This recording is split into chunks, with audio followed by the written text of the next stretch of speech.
আসসালামু আলাইকুম দর্শকরা, সকলকে স্বাগত জানাচ্ছি আমি মুজাক্কির হোসেন এমএইচ টিভির পক্ষ থেকে। দর্শকরা, আমি আপনাদেরকে নিয়ে এসেছি হবিগঞ্জ জেলার নবীগঞ্জ উপজেলার ৫ নং আউশকান্দি ইউনিয়ন অধীনস্থ দক্ষিণ উম্বরপুর গ্রামে, এবং এখানে আমি আপনাদেরকে আজকে অনেক চিত্র তুলে দেবো আপনাদের সাথে। একটা বাড়ি আপনারা দেখতে পাচ্ছেন স্ক্রিনের মধ্যে, সেটা হচ্ছে এই গ্রামেরই কৃতি সন্তান যিনি যুক্তরাজ্যের লেস্টারে থাকেন।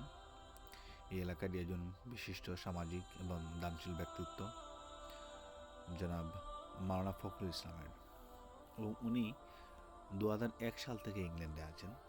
এবং উনি যখন ইংল্যান্ডে চলে যান, ইংল্যান্ডে যাওয়ার পর নিজের এলাকার জন্য, নিজের গ্রামের জন্য যতটুকু সম্ভব হয়েছে তিনি চেষ্টা করেছেন ওনার অবস্থান থেকে সাধারণ মানুষের জন্য করার জন্য।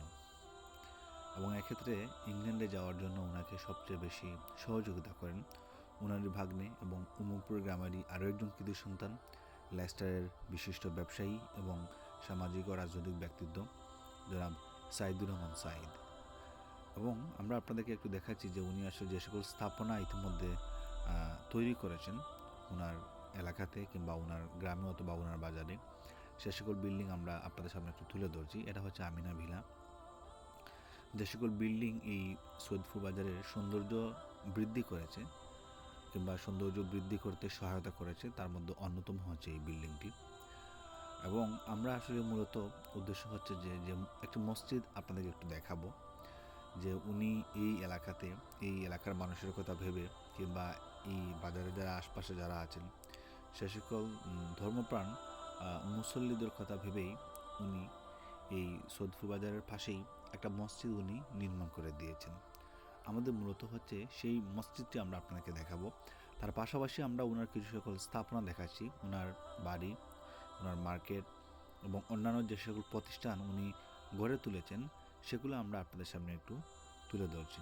দর্শকদেরকে আমরা একটু জানিয়ে রাখি যে আপনারা অবশ্যই জানেন যে ঢাকা সিলেট মহাসড়কের পাশেই অবস্থান হচ্ছে এই সৈয়দপুর বাজারের, এবং এই সৈয়দপুর বাজার ক্রস করে কিন্তু ঢাকাগামী বাসগুলি, অর্থাৎ সিলেট থেকে ঢাকাগামী বাস এবং ঢাকা থেকে সিলেটগামী বাসগুলি এই মহাসড়ক হয়ে কিন্তু আসা যাওয়া করে।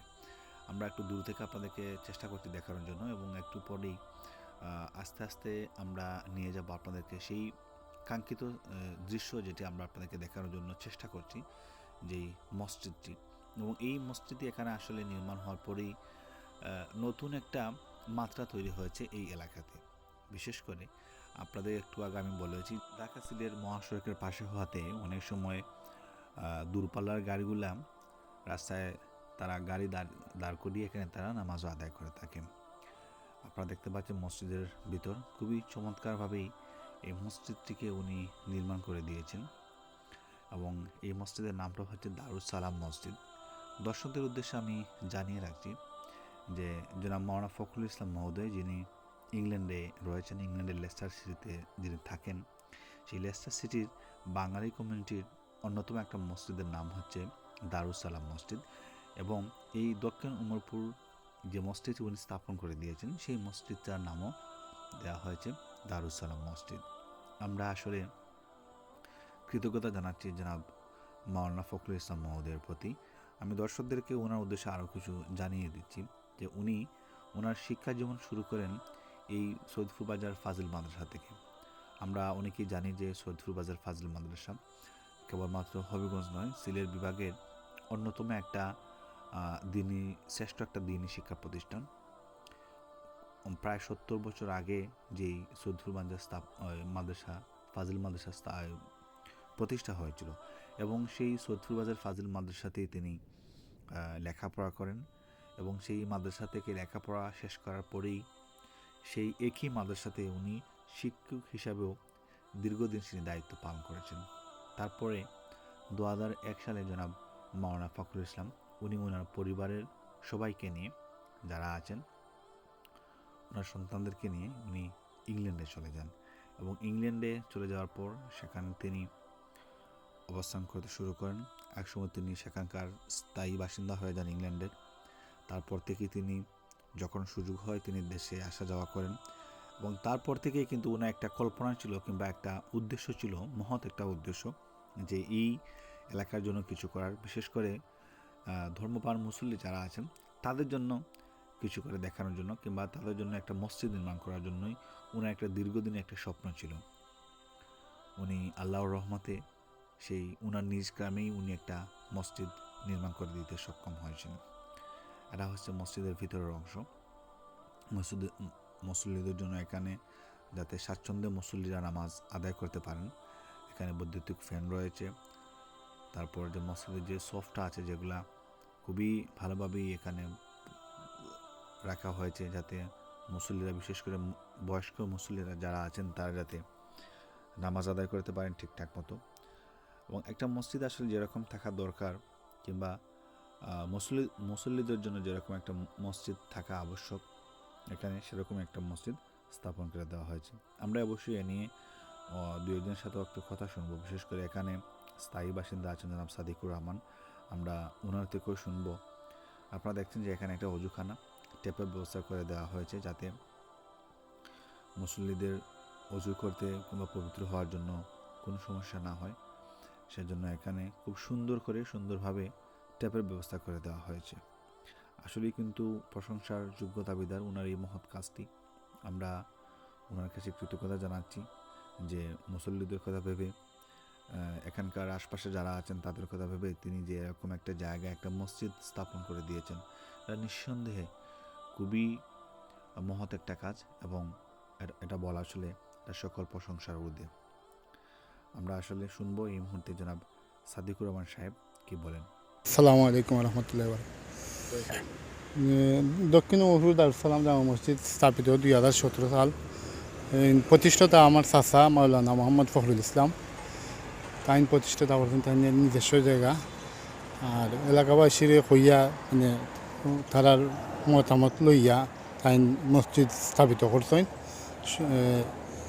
তারপরে এই মসজিদ হওয়ায় এই সাইডে মানুষের সুবিধা হয়েছে, যেহেতু এই সাইডে বাড়িঘর কম আঁকি, তারপরেও সুবিধা। জালালপুরের মানুষও আইন, গাড়িগুলা থামে বিশ্ব রোডে নামাজ পড়ে, অনেক মুসল্লি ওখান হইন। আর ভবিষ্যতে যখন সাইড লাইন হইব তখন তো আরও বেশি সুবিধা হইব, মানুষের যাতায়াতের অসুবিধা হইব, দীক্ষা মানুষ এখানে মুসলিম নামাজ পড়বা। তে আমার চাচা মাওলানা ফখরুল ইসলাম দান আল্লাহ কবুল করতা ওখানে। আর আপনারা দোয়া করবা যে এই প্রতিষ্ঠান যাতে কিয়ামত পর্যন্ত থাকে। থ্যাংক ইউ আপনাকে। আলহামদুলিল্লাহ, আমি প্রথম ধন্যবাদ জানাচ্ছি মাওলানা ফখরুল ইসলাম সাহেবকে, যিনি অক্লান্ত পরিশ্রমের মাধ্যমে আমাদের এলাকার মধ্যে সুন্দর একটি মসজিদ নির্মাণ করেছেন। আমিও এটা নিয়মিত এখন আলহামদুলিল্লাহ নামাজ পড়ি। আর আমাদের এই যে এখানে তো আমাদের বিশ্ব রোড, এই বিশ্ব রোডে এনা গাড়ি, হবিগঞ্জ আরও বিভিন্ন বড় বড় গাড়ি তারা থামিয়ে কিন্তু সেখানে নামাজ পড়তেছে। তাহলে আসলে এখানে এটাই যে এই মসজিদটা থাকার কারণে রাস্তার পথচারী মানুষগুলা চমৎকার একটা সুযোগ পাচ্ছে এই জায়গায়। তাই আলহামদুলিল্লাহ আমরা ওনার জন্য দোয়া করি, মৌলানা ফখরুল ইসলাম সাহেবের জন্য আল্লাহ ওনাকে দুনিয়া আখিরাতে অনেক ভালো করুক এবং উনি মানবতার জন্য আরও ভালো কিছু কাজ করুক। আমরা আশাবাদী আরও যাতে এই যে প্রতিষ্ঠান এটা মসজিদ দিয়েছেন উনি আল্লাহর ওয়াস্তে এভাবে আরও মানে পরকালীন মুক্তিকামী কিছু প্রজেক্ট নেন, আরও ভালো হয়। তো এটা ধন্যবাদ জানাই। আমাদের এলাকা হিসাবে আমরা অনেক, যেমন এখানে যে বিশ্ব রোড এপার এপার হওয়া খুব কঠিন, মানে একটা লাইফের একটা অনেক কিছু। তো আমরা এই সাইডে থাকার কারণে আমরা ও সাইডে মসজিদ যাওয়া লাগতেছে না, এখানেই আমরা সেফভাবে আমরা কেন নামাজটা পড়তেছি। এবং সামনে যে 6টা লেন হচ্ছে এখানে, তে আরও তো একটু খুব একটা ভয়াবহ অবস্থা। তো এটার জন্য আসলে আমরা ধন্যবাদ দিই, যাতে আমরা একটা মনে করেন খুব ইজিভাবে আমাদের একটা পাশে একটা মসজিদ পেয়ে গেছি, সেটা জানিয়ে অনেক ধন্যবাদ। আর আপনিও বলছেন, আপনাকেও ধন্যবাদ জানাচ্ছি আমি। সুন্দর একটা প্রশ্ন করেছেন। আসলে উনি, আমি তো অনেক মনে করতেছি যেহেতু উনি কল্যাণমূলক কাজে অনেক মানে চর্চা করতেছেন, তা আমার অবশ্যই এলাকার মানুষ হিসাবে আমি দাবি জানাচ্ছি আল্লাহ তাআলা জন্য তাকে অবশ্যই কোনো না কোনো একটা ক্যাপাসিটি দিচ্ছেন, মানে ভালো কাজ করার অর্থ সম্পত্তি দিচ্ছেন। আমি এটা দাবি জানাই যে আমাদের এলাকার, অত্র এলাকার গরিব দুঃখী মেহনতি মানুষ অনেক আছে, যে বিভিন্ন ধরনের এই যে মেয়ের বয়স হচ্ছে, বিয়ে হচ্ছে না, অনেক কিছু। এটা আমি দাবি জানাচ্ছি অবশ্যই আমার একটা কথার কারণে যদি উনি এটা ইন্সপায়ার পায়, উৎসাহ পায়, তাই অবশ্যই এটা দাবি জানাচ্ছি যে উনি যেন এগুলোও একটু দেখেন পাশাপাশি, কারণ যে সাধারণ মানুষ আসে না, কিছু মানুষ হতে একটু সহযোগিতা পেলেই ওরা বেঁচে, এরা আসলে কিছু চায় না তেমন একটা, স্বাভাবিকভাবে একটা যে কিছু পায় তো অনেক কিছু অনেক বড় মনে করে। তা আল্লাহ তাআলা ওনাকে যেহেতু আল্লাহ তৌফিক দিয়েছেন, সেই তৌফিক অনুযায়ী এই ধরো ছন্নছাড়া মানুষগুলা, অসহায় মানুষগুলা, অবহেলিত মানুষের জন্য উনি কিছু একটা করবেন, আমি এটা আশাবাদ যেমন প্রত্যাশা আমি জানাচ্ছি, উনি যেন ওই দিকে একটু মনোনিবেশ করেন।